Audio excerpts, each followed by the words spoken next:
आज की कहानी जादुई पेड़। एक पहाड़ों से घिरा हुआ गांव था। उस गांव का नाम सन्नाटा गांव था। उस गांव में एक सीमा नाम की औरत का घर भी था। उस घर में सीमा अकेले ही रहा करती थी, क्योंकि उसके आगे पीछे कोई भी देखने वाला ना था। वो अकेले ही अपना गुजारा किया करती थी। वो घर के बाहर जाकर फल बेचा करती थी और उसी से ही अपना पालन पोषण किया करती थी। सीमा के ही गांव में एक आदमी रहा करता था। उसका नाम रमेश था। रमेश सीमा को पसंद नहीं करता था। रमेश को यह बिल्कुल नहीं अच्छा लगता था कि एक औरत जाकर काम करे और अपने से इतने ढेर सारे पैसे कमा कर आए। वह औरत को पैर की जूती समझता था। रमेश भी फल बेचा करता था और रमेश को बिल्कुल नहीं अच्छा लगता था कि सीमा उससे ज्यादा पैसे कमाए और औरत होकर इतनी आगे बढ़े। एक दिन की बात है। सीमा अपने घर में बहुत सारे फल खरीदकर लाती है और टोकरियों में रख देती है ताकि दूसरे दिन जाकर वो बाजार में बेच सके। तभी सीमा को घर के बाहर से एक आवाज आती है, अरे सीमा बहन, मैं जरा बाहर आना तो।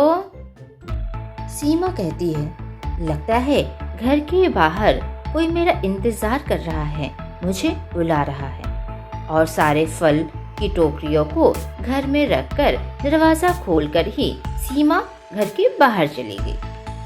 उधर सीमा का पड़ोसी रमेश ये फिराक में था कि कब इस सीमा को मजा चखाया जाए और इसे मैं मुझसे ज्यादा पैसे कमाने नहीं दूंगा। रमेश सीमा के घर पहुंचा और देखा कि घर में कोई नहीं है और घर में बहुत सारे फल की टोकरियां रखी हुई है। फिर क्या था, रमेश सारी टोकरियों को लेकर वहां से गायब हो गया। सीमा अपने दोस्त से बात करके घर में आती है तो देखती है कि घर में एक भी फल की टोकरियां नहीं है। उसे बहुत आश्चर्य होता है। सीमा बस टुक टुक देखते रहती है कि उसके घर में एक भी फल की टोकरियां नहीं। अब वो किस तरह से बाजार जाएगी और फल बेचेगी। उसके पास कुछ भी खाने पीने के पैसे भी नहीं थे। वो तो बस इसी फिराक में थी कि कल वो बाजार जाएगी, फल बेचेगी, उससे जो पैसे आएंगे उससे उसका गुजर बसर हो पाएगा। सीमा को कुछ समझ नहीं आ रहा था कि अब उसका गुजर बसर कैसे चलेगा। उसके पास तो इतने पैसे भी नहीं है कि अब वो बाजार जाके कुछ और फल खरीदे और उसे जाकर वो बेचे। और वहीं दूसरी ओर बाजार में रमेश जाकर सीमा के जितने भी फल थे उसको बेच रहा था और अच्छे खासे दाम कमा रहा था। देखते ही देखते रमेश के पास बहुत सारे पैसे हो गए। वहीं दूसरी ओर सीमा घर के चौखट पर बैठी हुई थी और सोच रही थी कि अब क्या किया जाए। सीमा घर से बाहर निकली और वो कहने लगी, मुझे कुछ तो करना ही होगा। किसी पेड़ पर कोई फल लगे होंगे तो मैं उस पेड़ के फल को तोड़कर मैं बाजार में बेच दिया करूंगी। ऐसा सोचकर वह जंगल के रास्ते जाने लगी। कुछ देर चलने के बाद सीमा को बहुत ही थकान महसूस हो रही थी।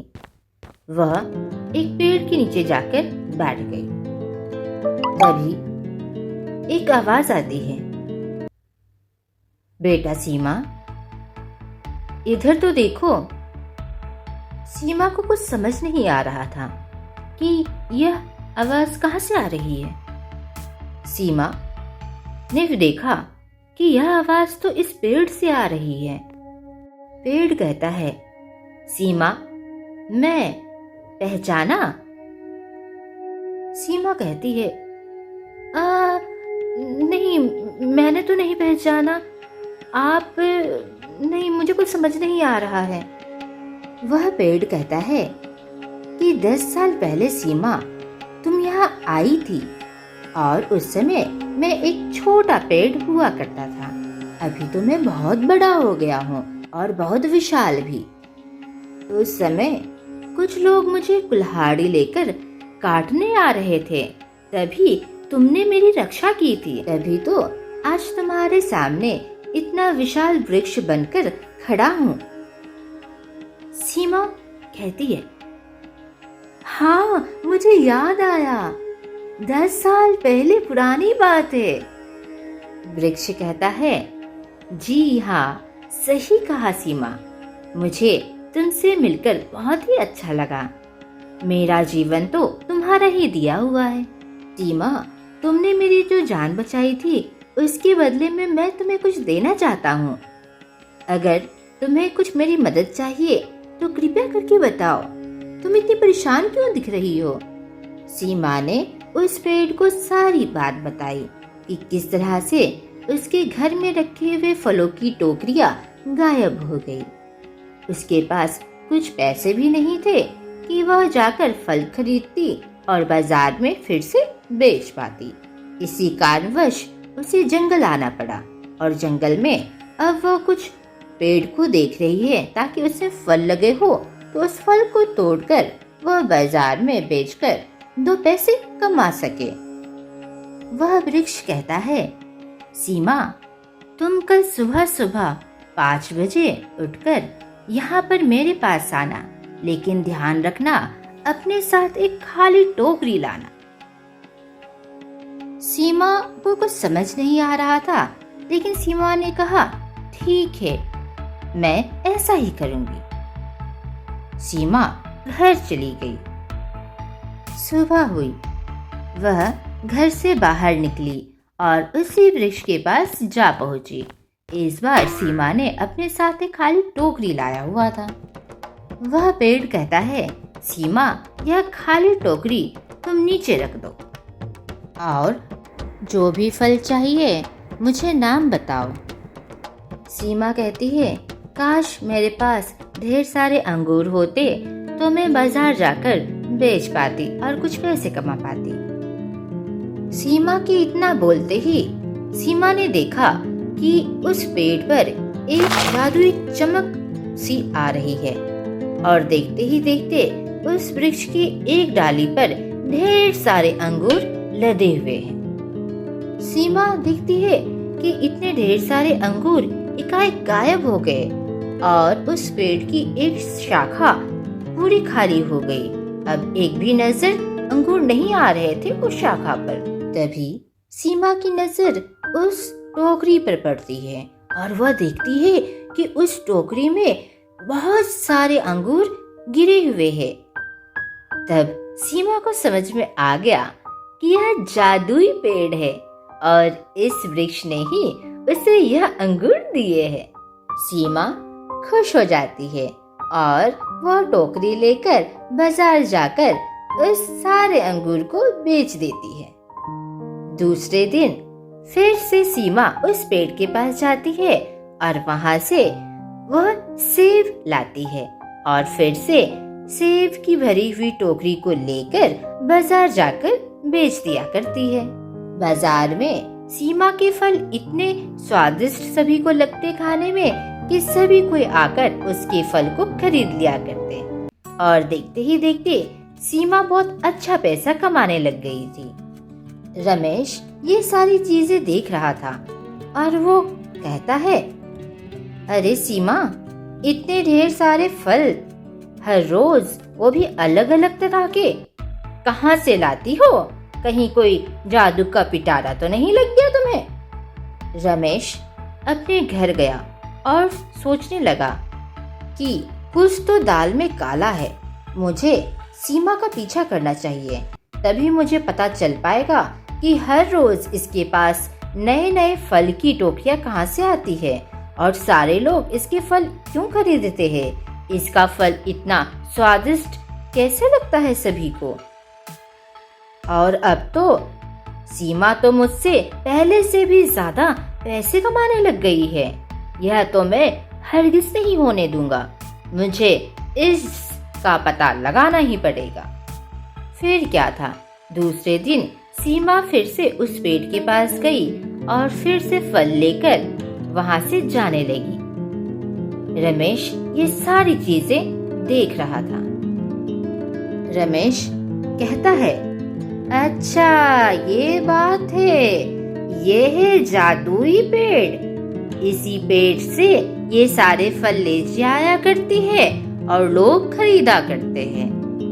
अब मैं कल आऊंगा और सीमा से पहले आऊंगा और सारे फल उठाकर उससे पहले ले जाऊंगा और बाजार में बेचूंगा। रात हो गई। सुबह होने के बाद रमेश उठता है और सीधे भागा भागा जाता है उस पेड़ के पास और कहता है, ए पेड़, मुझे ढेर सारे फल दे, मुझे ढेर सारे अंगूर चाहिए, इस टोकरी में रख दो, मैं जाकर बाजार बेचूंगा। वह पेड़ देखता है, अरे यह तो वही आदमी है जो कि 10 साल पहले मुझे कुल्हाड़ी से काट रहा था। ये तो वही दुष्ट आदमी है। उस पेड़ ने एक भी उस इंसान की ना सुनी और ऐसे ही वह चुपचाप खड़ा था। रमेश को बहुत ही क्रोध आया। उसने बोला, अगर तुम मुझे सीमा की तरह ढेर सारे फल नहीं दोगे तो मैं तुम्हें कुल्हाड़ी से अभी काट दूंगा। उस पेड़ को बहुत ही क्रोध आया और उस पेड़ ने सोचा, अब तो इसे मजा चकाना ही होगा। 10 साल पहले भी यह इंसान कपटी था और अभी भी यह इंसान दुष्ट है। यह थोड़ा सा भी नहीं सुधरा है, इसे मजा चढ़ाना ही पड़ेगा। रमेश कहता है, तुम उस सीमा को बहुत सारे फल देते हो, मैं तो बहुत सारे फल उसके घर से चुरा लाया था ताकि उसे भीख मांगना पड़े, लेकिन तुमने उसकी मदद की, इसलिए वह आज मुझसे ज्यादा पैसे कमा रही है। रमेश की यह सारी बातें सुनकर उस पेड़ को और भी क्रोध आया कि उस सीमा पर अत्याचार इसने किया था, उसके सारे फलों की टोकरियां इसने ही चुराई थी। उस वृक्ष ने सोचा, चलो इसे अब मजा चकाते ही हैं। वृक्ष ने कहा, रमेश बताओ तुम्हें कौन सा फल चाहिए, जो भी फल चाहिए बस तुम नाम बताओ, फिर तुम्हारी यह खाली टोकरी में वो सारे फल आ जाएंगे। रमेश सोचता है, अरे वाह वाह वाह, अब तो मैं सीमा से ज्यादा पैसे कमाऊंगा और बहुत मजा आएगा, तुम बहुत ही अच्छे हो पेड़।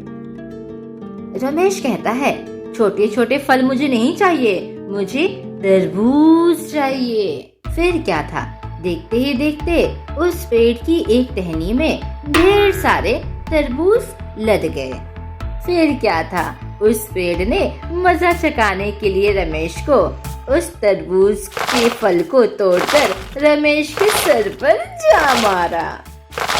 रमेश चीखता हुआ कहता है, हाय हाय मेरा सर फूट गया, अरे मुझे माफ करो, अब से नहीं करूँगा ऐसा, मुझे माफ करो, मैं सीमा से जाकर माफी भी मांग लूंगा, मुझे माफ करो, मत गिराओ मेरे ऊपर तरबूज के फल।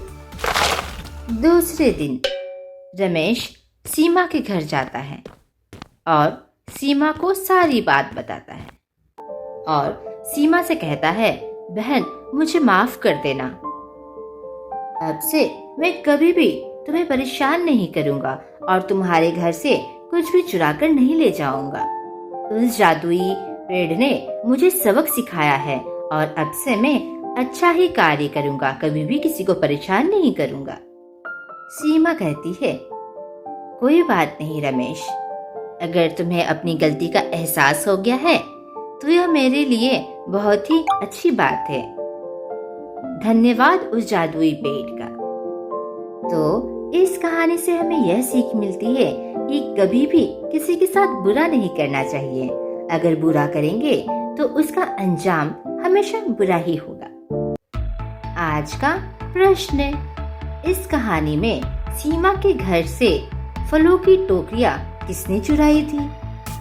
आपका समय स्टार्ट होता है अब। 1 2 3 4 5। Times up. सही जवाब है रमेश ने। अभी के लिए बस इतना ही। मिलते हैं फिर नेक्स्ट हिंदी कार्टून कहानी वीडियो में। Tata good bye.